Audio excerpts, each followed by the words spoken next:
আজি আমি বগাজুলি গণেশগুৰি খেলপথাৰত আজি প্ৰথম মানে ফুটবল টুৰ্ণামেণ্ট আৰম্ভ কৰিছোঁ। ইয়াৰ উদ্দেশ্যটো হ'ল আমাৰ উঠি অহা নতুন প্ৰজন্ম বিলাকক মানে খেল প্ৰতিযোগিতাত মানে আগবাঢ়ি যোৱাৰ কাৰণে বা আগবাঢ়ি যাই নিজৰ কেৰিয়াৰ গঠন কৰাৰ কাৰণে বা গঠন কৰিবলৈ সুযোগ দিয়াৰ কাৰণে আমি এই প্ৰতিযোগিতাটো আমি পাতিছোঁ।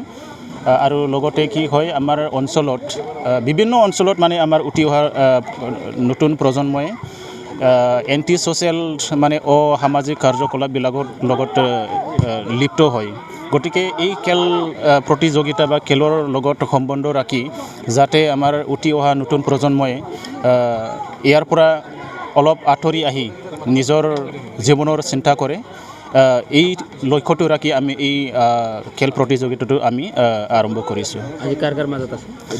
আজিতো ভালেই ক'ব লাগিব। লাকিলি মানে আমাৰ তামোলপুৰ কেম্বৰ ইণ্ডিয়ান আৰ্মি FC লগতে আমাৰ বগামাটিৰ গাঁওডাং ক্লাবৰ মাজত তুমুল সংঘৰ্ষ চলি আছে। এতিয়া টুৰ্ণামেণ্টটো ভালেই চলি আছে, ভাল লাগিছে।